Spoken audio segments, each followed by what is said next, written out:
This is it, and see you in July.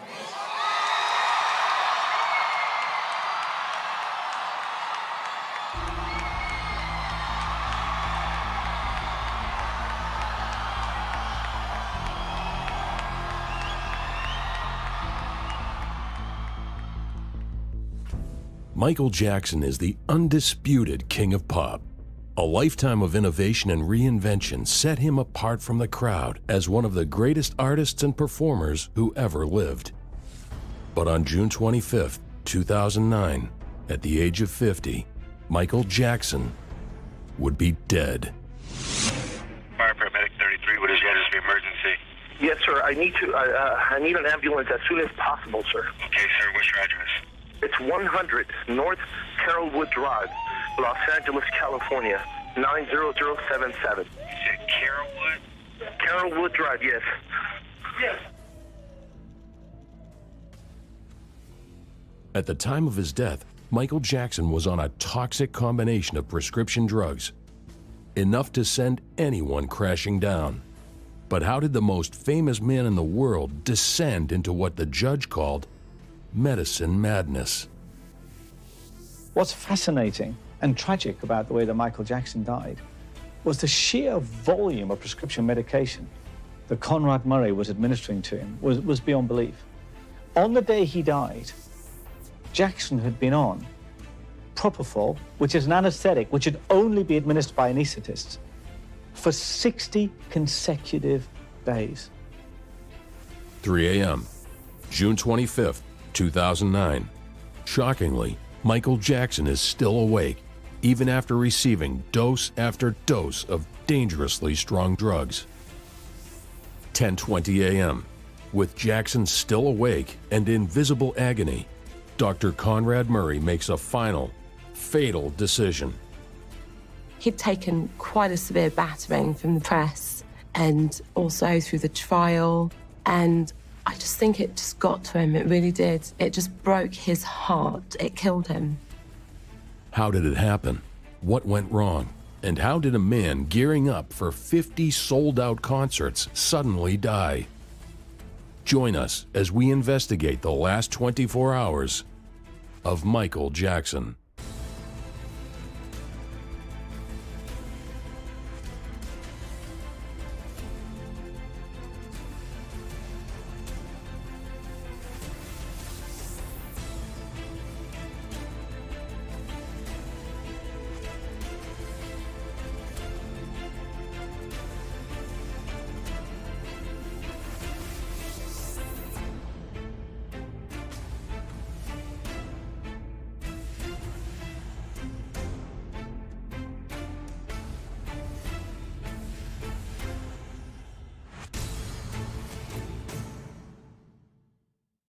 Whatever you think of Michael Jackson, one thing you have to concede is that he was an extraordinary performer. One of the greatest performers, not just of his generation, but of any generation.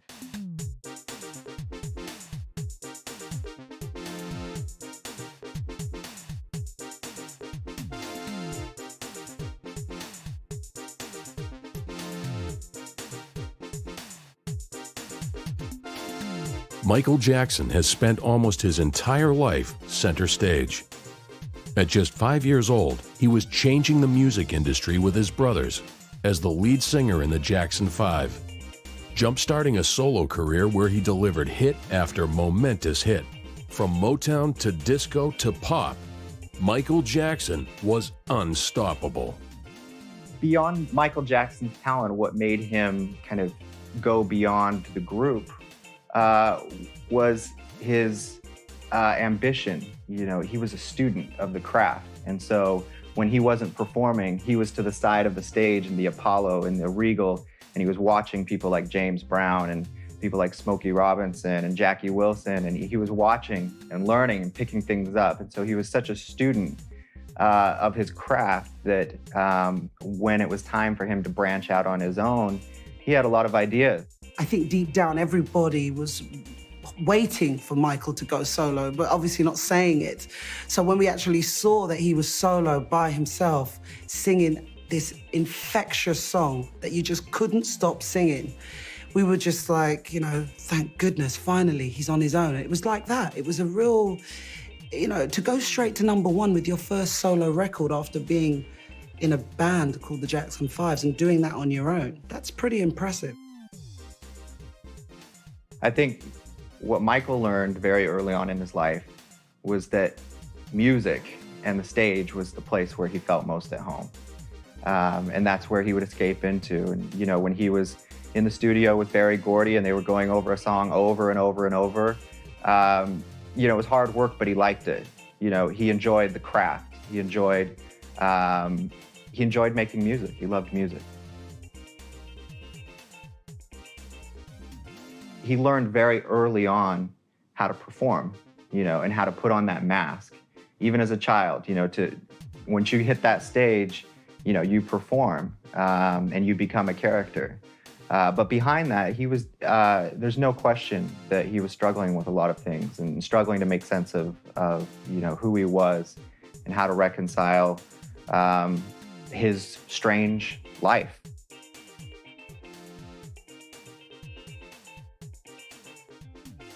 But a key event in 1984 would impact the course of Jackson's life forever.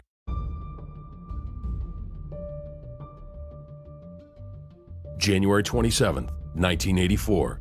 Michael Jackson was starring in a Pepsi commercial. The plan was for Jackson to descend a staircase and execute his iconic dance moves. But things took a turn for the worse. When the cameras began to roll, Jackson took his position as rehearsed. But the pyrotechnics were ignited too early and struck Jackson, causing his hair and face to burn. The burns caused by the pyrotechnics scarred Jackson for life.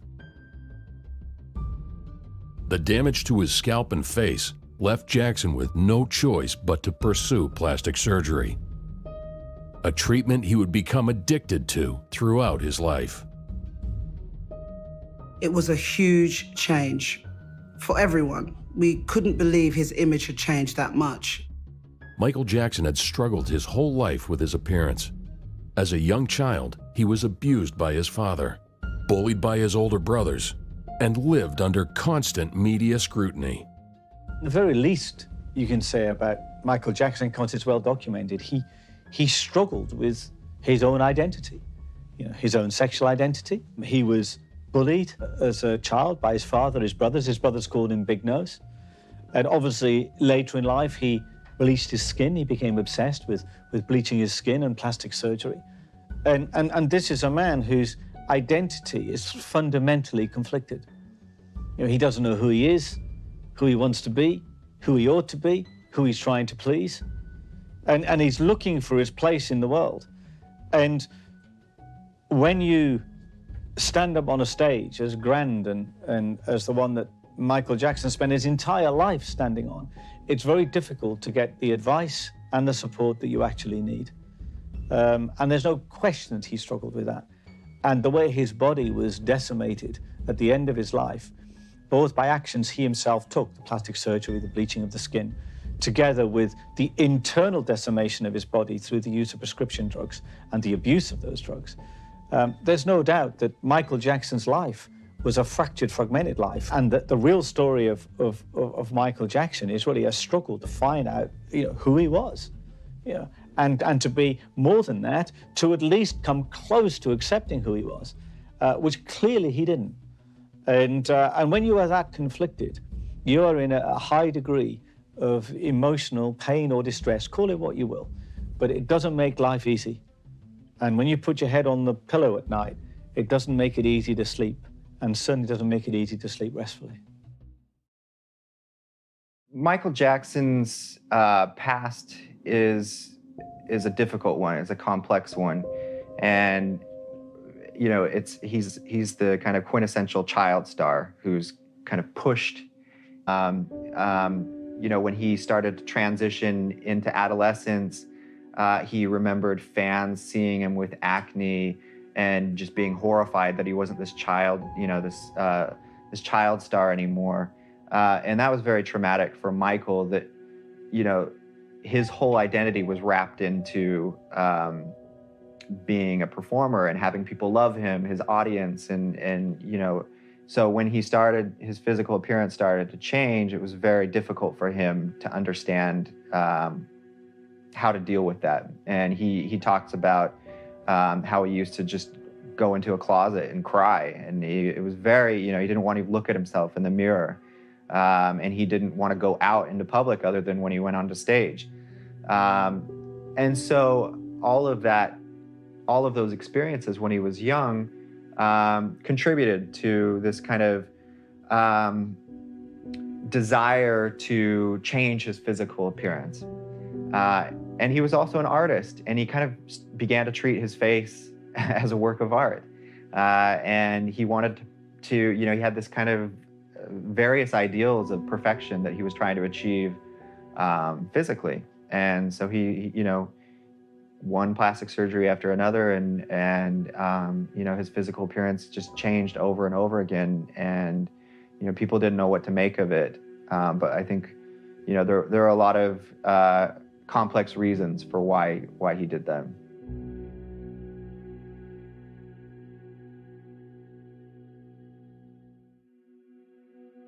So at that time, it was incredibly confusing for people who'd watched him. You know, everyone loved him and knew what he looked like. And it was confusing for us to see that he had changed his color. And it's only later on, obviously, way down the road, like, what, 15 years later, you find out that he had vitiligo, which is a serious skin condition where you completely lose pigment. And I feel that because it was the 80s, stars were all about mystery then.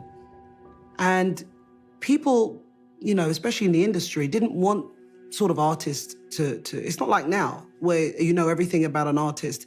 It was like you didn't get married back then. You didn't have, the artist was supposed to be an enigma.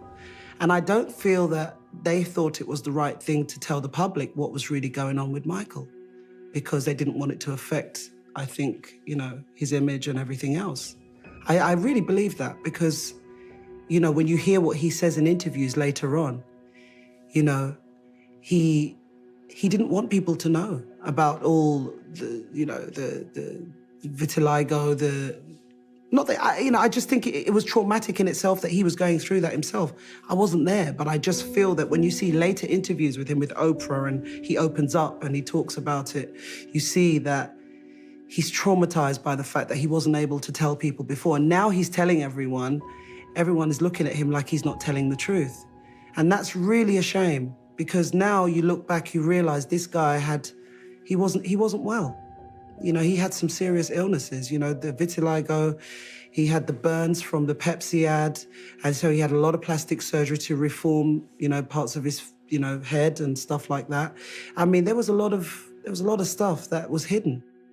When I first met Michael, he had control in his life.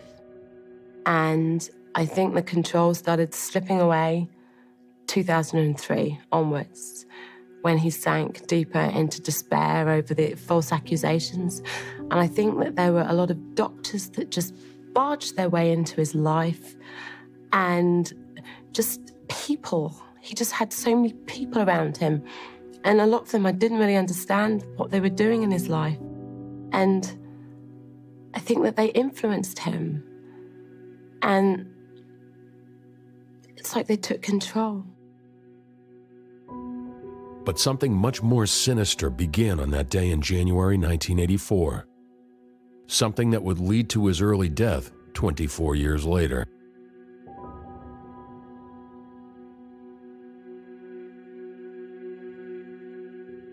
When he burnt his hair at the Pepsi commercial, he started using painkillers then. He then fell from a stage and broke his leg. He also cracked a vertebrae in his back, and those things have caused him terrible pain.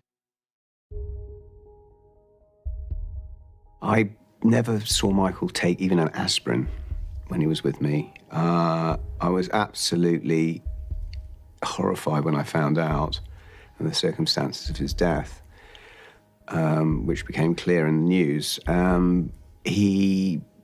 When I was with him and our families were together, he was always bright, alert, and there was never any question of him being on anything. I think that Michael made certain choices to cope with his reality, and some of those choices led to kind of an insulated existence by necessity. You know, when he creates Neverland, it's a way for him to cope, right? To kind of block out the real world. Or when he's, you know, taking pain medication, it's a way to kind of block out all of the things that are difficult, you know, all the pain that he's struggling with, and, you know, just all the pressures that he's dealing with. But unfortunately, there are repercussions to that. You know, when you seclude yourself, when you isolate yourself, or when you know, when you make some of these choices, there's kind of an inevitability in terms of, you know, further isolating yourself from maybe people that could help you, or that could at least have, you know, you could have a more healthy kind of relationship with. I think prescription drug abuse is common in the celebrity world. I think it's very easy to get caught up in being a celebrity, and you try and get your body to work for what your heart desires and what your mind wants. On a small scale, I find that even I'm not a celebrity, but even trying to live up to the demand of going to bed when you got to go to bed and wake up when you got to wake up, look like you've got to look and do what you've got to do, is a toll. Imagine those who are in front of the camera, big celebrities. I think it's unfair on them. I think it's sad, but I think it's a price they have to pay, unfortunately, if they want to go down in history as people that were really icons. And I think the bigger the celebrity, the bigger the price. The first time that it was actually brought to my attention was in March 2009, when I was at the Landsborough Hotel, and he requested that I get hold of some medication through my family contacts, because I've got 6 members of my family in the medical field. And when I went into his bathroom, then that's when I was aware.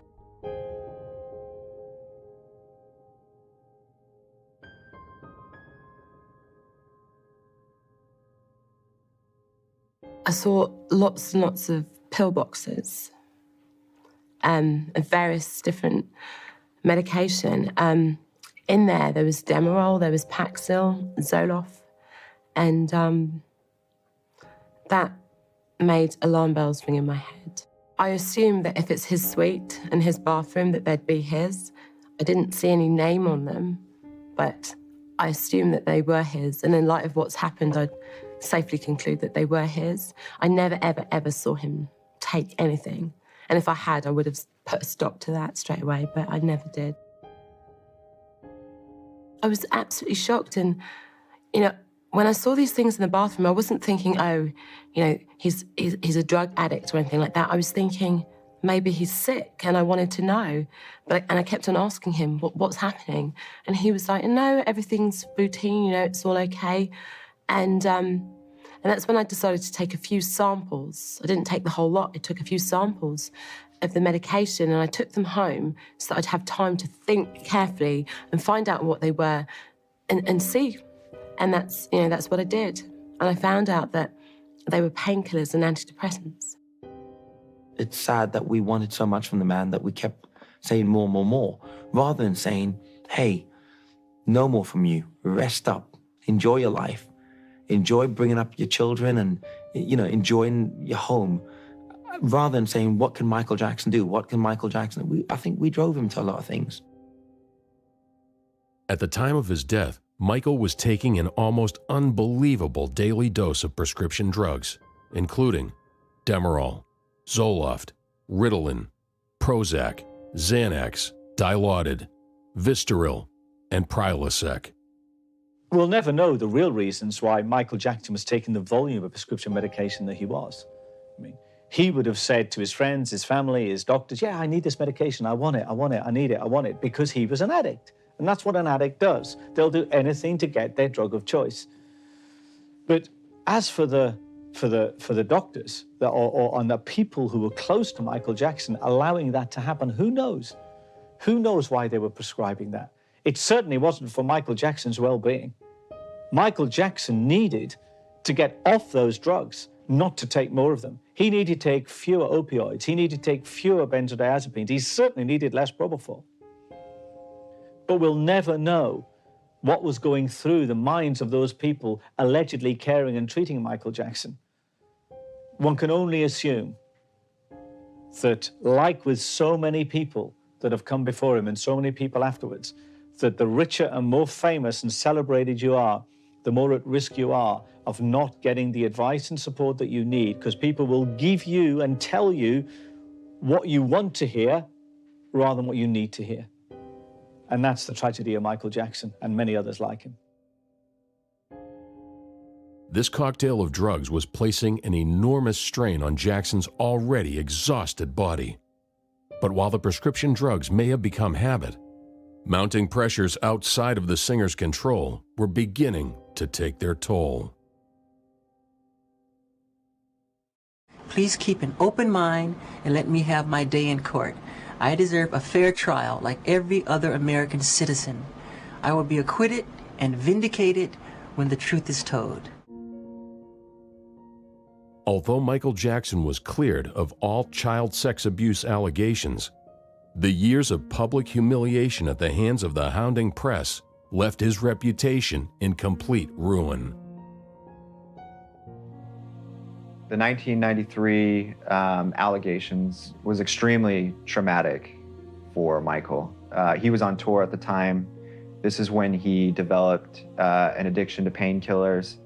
It was, he, in his own words, described as a humiliating experience. They did a strip search on him, took photographs of him. They had like 70 police officers go through his property. And what made him angry about it is that they never found anything that would indicate that he was, in fact, guilty. Oh, it took a lot out of him, that. I mean, he didn't eat very well. I mean, can you imagine the pressure he must have been under?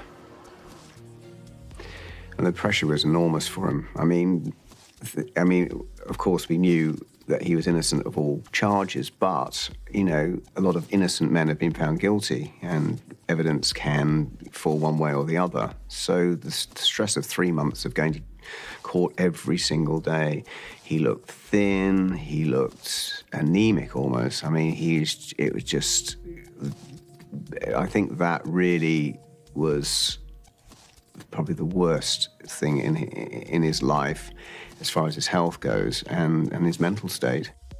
Yeah, I mean, the trial took a lot out of him. I mean, he didn't eat, sleeping very badly, and that probably took 10 years off him, I should think. How everything started to go wrong with Michael Jackson was with the child abuse allegations. And I think when I first heard it, I remember thinking to myself, well, where did that come from? I mean, we all know that he's like a kid. He's a kid himself, so what's that about? So first of all, there was confusion. You're thinking, is it true? Isn't it true? And this was always the general consensus from people that you spoke to was, I'm not sure. And you'd have some people go, I think he did. It's typical. It was this witch hunt. It was a total witch hunt by the media, already sort of saying that he was already guilty before he was even proven innocent, And I felt that that's when things started to go down for him in the terms of the public couldn't work out what was true and what wasn't, and that's what was bad. And then when it was settled, an out-of-court settlement, this was what was a big mistake.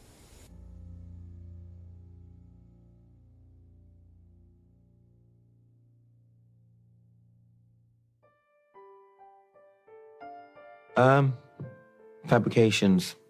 First of all, I'll say the allegations. That was a very fabricated story that when it went to court, found innocent on all charges. Not even on an alcohol drink. Also, I'd like to say, that there's so many.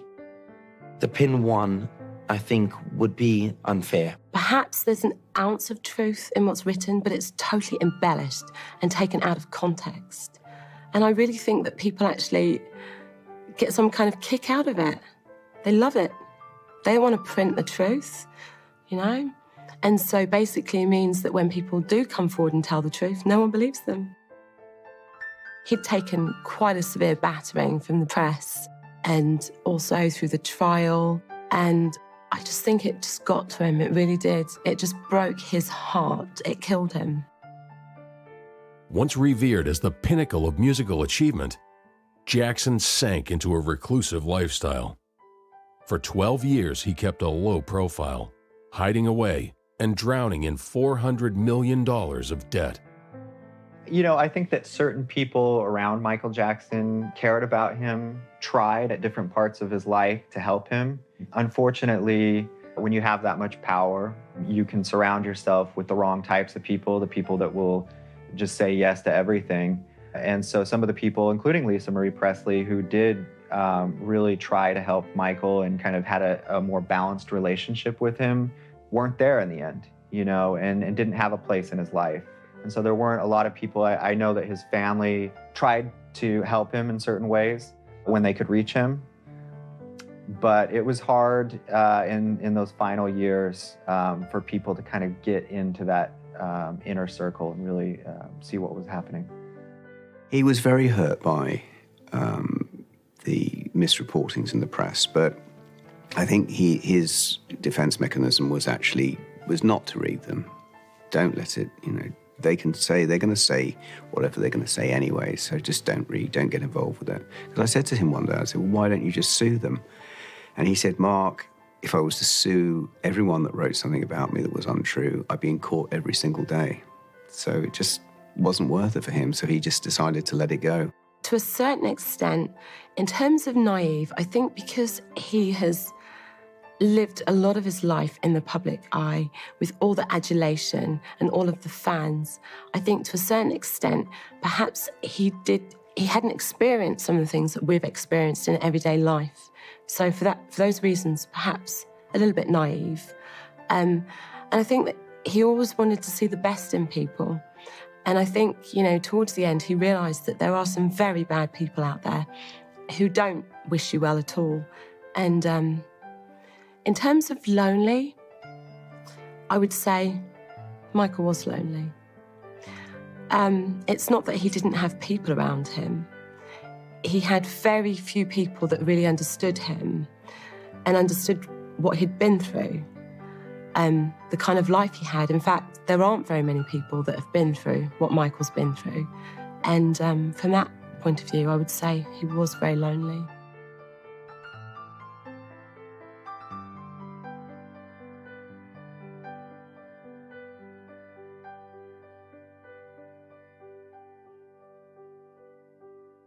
In what many consider an attempt to offset his debt, Jackson made a deal with AEG Live to perform a series of 50 concerts in a final curtain call at the London O2 Arena. March 5th, 2009. Michael Jackson announces to the world, "This is it." This is it. I mean, this is really it. This is the final curtain call. Okay? And I'll see you in July.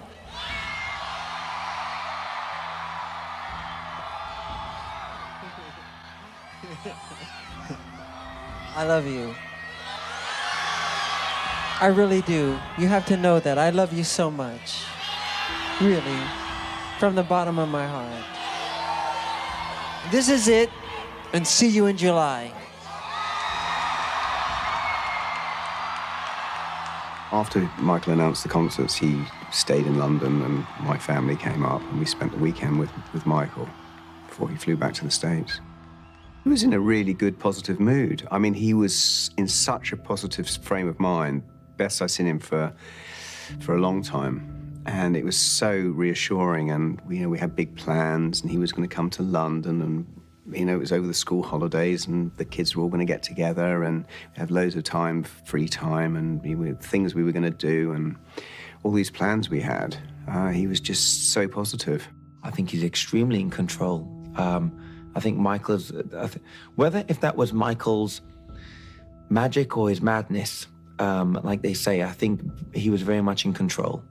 And in one hand, it's what brought out this genius. And in the other hand, it's probably what brought out sometimes these traps that he fell into by not having this management that he would listen to. And I think, you know, there was times when Michael was very much in control. Michael didn't sign up to do 50 concerts. He said that to me, that he only thought he was doing 10. And he wasn't very happy about the fact that it was going to be 50 concerts. And I don't think he knew how he was going to be able to manage it. But the concert rehearsals were not going to plan. Director Kenny Ortega noted that Jackson often didn't show up, and when he did, he was late, weak, and fatigued. Michael had problems, and he felt a lot of pressure.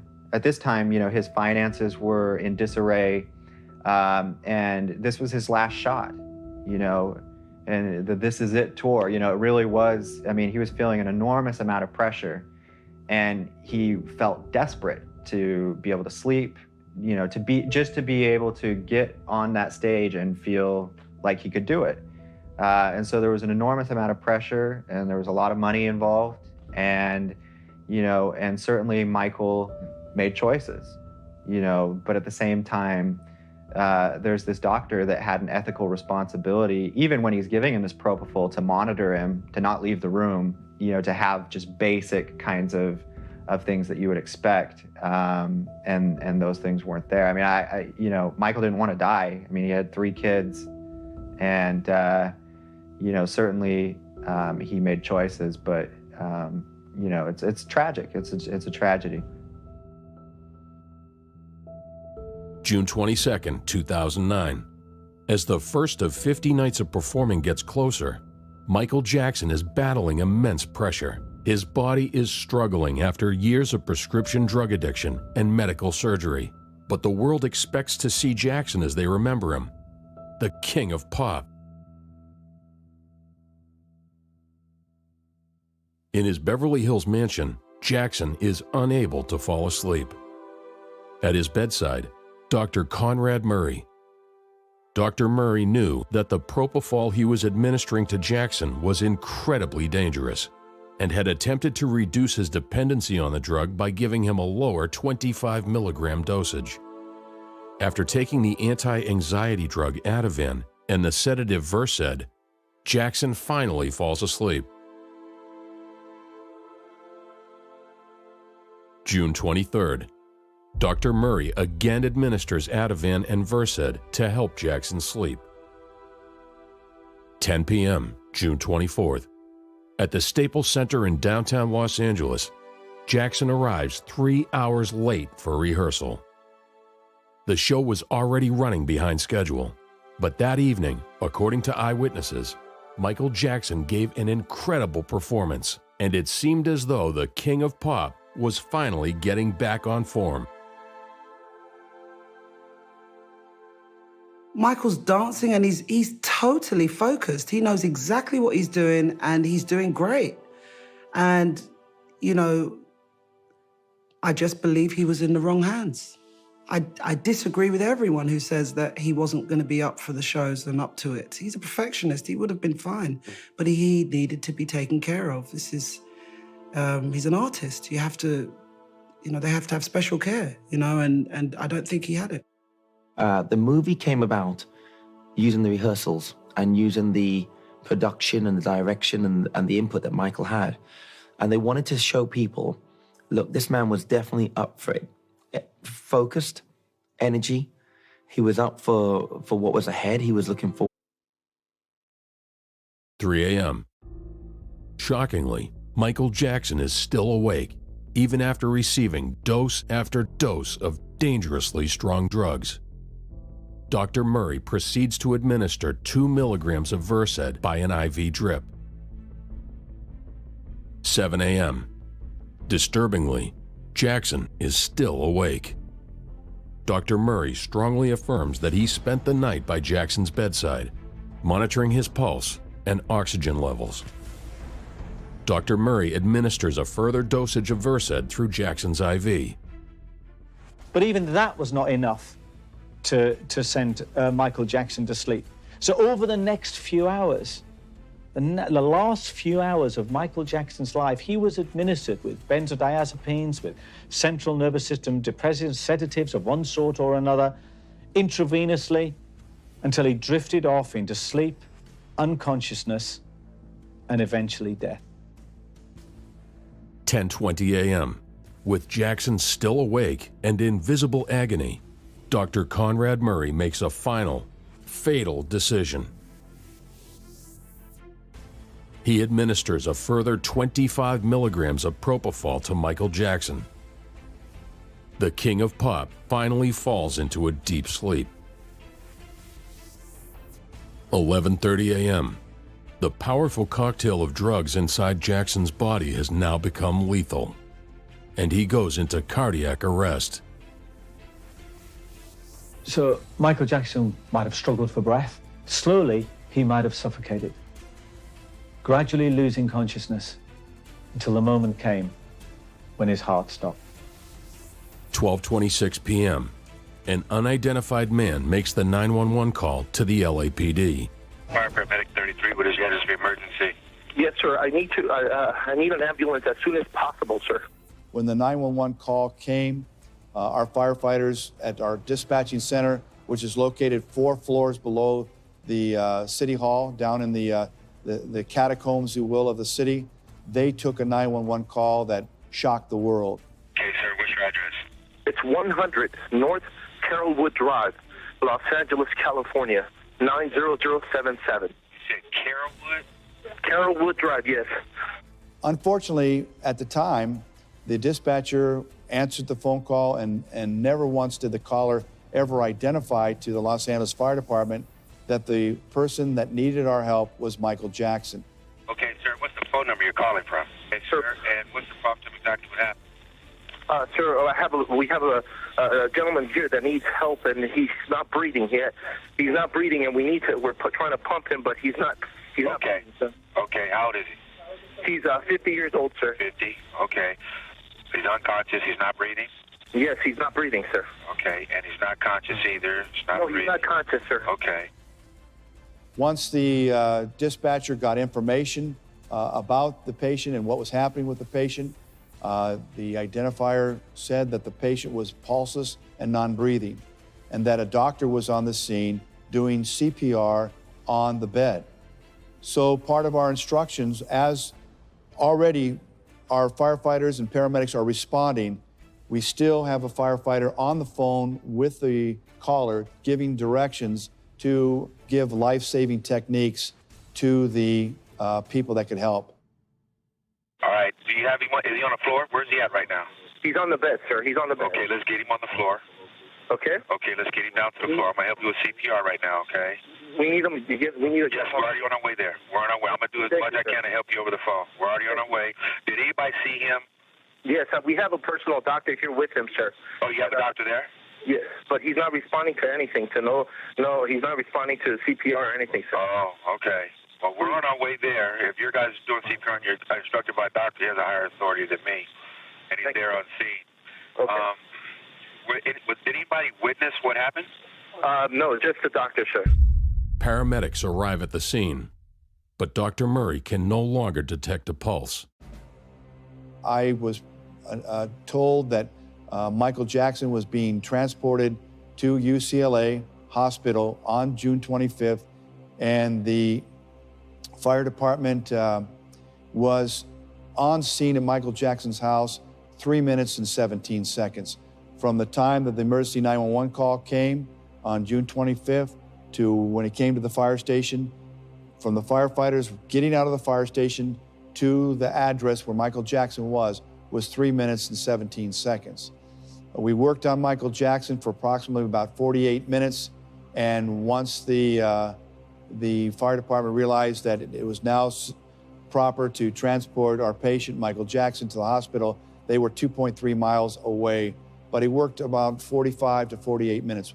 We worked 45 minutes because as paramedics, we call it the golden hour.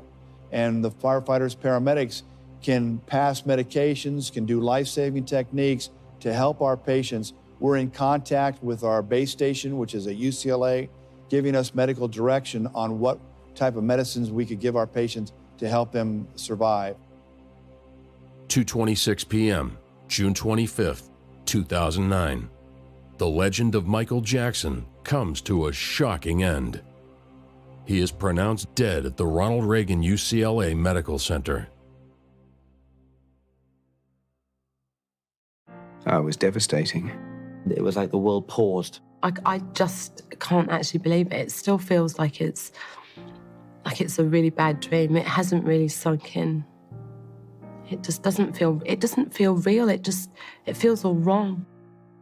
Well, I was actually in my room and I was watching something on one of the other channels and I got a phone call and a friend of mine said, "Have you seen the news?" And I said, "What do you mean?" He just put the news on. So I flicked over and, of course, it said Michael was admitted to hospital, and then it's just got from one bad thing to another, and then he was pronounced dead. And it was, I mean, I just couldn't believe it. I thought it was in a dream. I was going to wake up. It was all a big joke. It's just, I just couldn't absorb it. It was just horrible.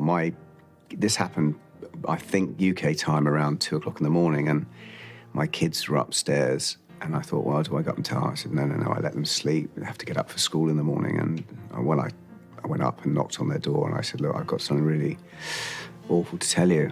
And I told them, and, you know, they just broke down and floods of tears. So it was really, that's what, you know, hit me then, really. Everybody felt a connection, whether you liked him or not. You grew up with something, you remember the song, you connected. Could be a dance with your partner, whatever it is. It was at a place that you first heard when Thriller came out. You was upstairs on the BB, I don't know, whatever it was. And they felt there was a certain element of loss. Something, whether they liked him or not. Ever since I was born, Daddy has been the best father you could ever imagine.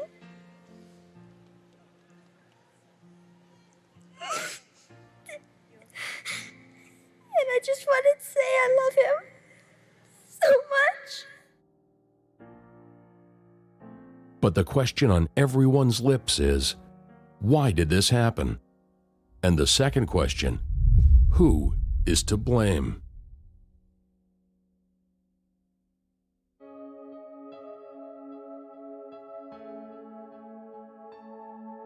He got in a bad situation. You know, he got in a bad situation where you know, he had developed a dependency on certain prescriptions, including propofol, which wasn't supposed to be used in the way that it was being used. And unfortunately, there were doctors, including Dr. Conrad Murray, who weren't directing him to the kind of help that he actually needed. You know, whether he needed help sleeping, or whether he was having anxiety, or, you know, these different things that he was saying that he needed help with.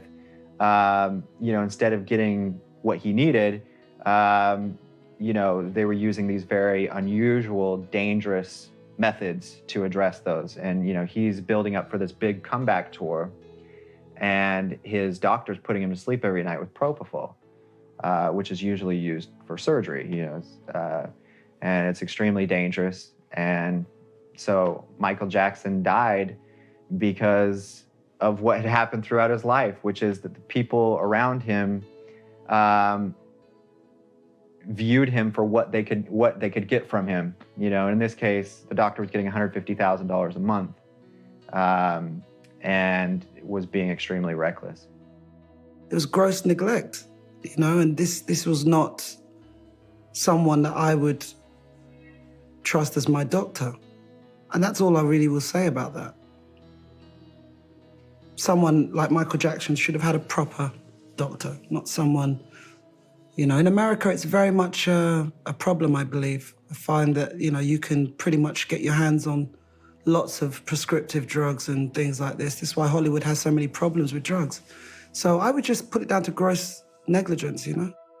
What Conrad Murray should have done, if he is putting Michael Jackson into, in effect, a drug-induced coma, which is what he was doing. He is putting Michael Jackson to sleep with a vast quantity of prescription medication, then that needs proper monitoring. And he was not qualified to do that. He wasn't qualified to do it. So he was gambling, really, with Michael Jackson's life and doing what Michael Jackson wanted him to do simply because he was afraid not to. Perhaps because he had problems in his own life. I think there were well-documented issues that Conrad Murray had with debt and his own personal financial situation. So Jackson wasn't a patient he could afford to lose. But of course, he lost him, and he lost him in the worst possible way. Voluntary manslaughter, a felony, Dr. Murray. How do you plead? Your Honor, I am an innocent man. I therefore plead not guilty.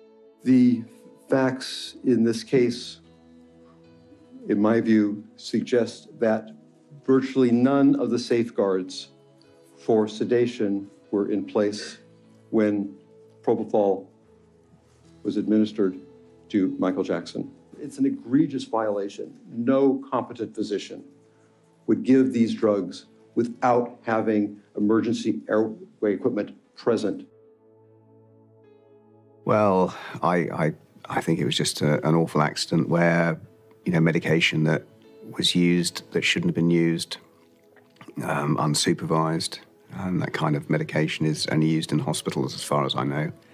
And he should have been on some kind of monitor, but he shouldn't have been given it in the first place.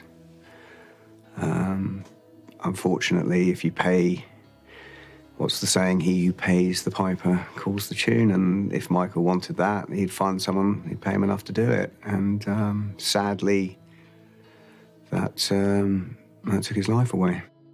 I wished he had the opportunity of having a life for himself and letting the children grow up and say, Dad, so he can sit back and whether they perform or whatever, I think for him to enjoy something that he never had. It felt like from the day he was born to the day he died, he entertained. If that's the way he wanted it, then good for you. But if he wanted some privacy, I don't think he got enough of it. I don't think it was fair. I think we should respect him and honor him for what he gave musically. What's getting lost here is that Michael Jackson is an incredible artist, and artists aren't always normal. In fact, some of the greatest artists are very eccentric, very unique, very different, and Michael's no different. Michael was a great artist. He lived his life in a different way, in an unusual way, provoked a lot of questions. But when we go back to those songs, when we go back to those videos, when we go back to those albums, we find just an incredibly rich, diverse array of art that deserves attention. For all the scandals, for all the eccentricities, Michael was an artist, and he wanted to be remembered as an artist. In fact, one of his last quotes in 2007 was a quote from Michelangelo, and he says, "To escape death, I bind my soul to my work."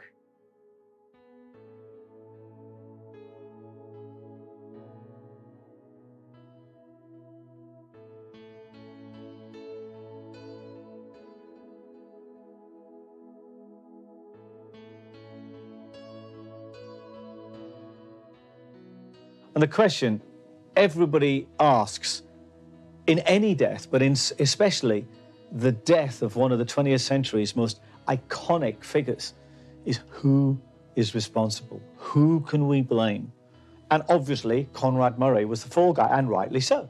There's no question that he played a contributory role in Michael Jackson's death. But so did Michael Jackson's family. Did Michael Jackson's father play a role in his death?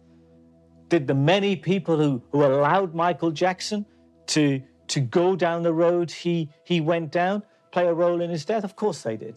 But, and here's the but, ultimately, you cannot take a drug or a drink by accident. Yeah, you have to either ask someone to administer it for you, or you have to administer it yourself. And the only hope that any addict has is that they see that they are responsible for their own actions. Because the more we allow an addict to pass the responsibility for their addiction onto someone else, the more impossible recovery becomes. So if we were to really say, who is ultimately to blame? One has to point the finger at Michael Jackson himself. Not in a harsh, judgmental sense, but just in the sense that other people watching that story, that they need to learn what they need to do. If they are suffering through similar problems, they know what they need to do to recover, which is to take responsibility for their own addiction. Do not make it somebody else's fault. Otherwise, the addiction will kill you. Michael Jackson was an icon, a legend, the king of pop. But the real tragedy of Jackson's death is a lesson in the price of fame. When you can have everything in the world,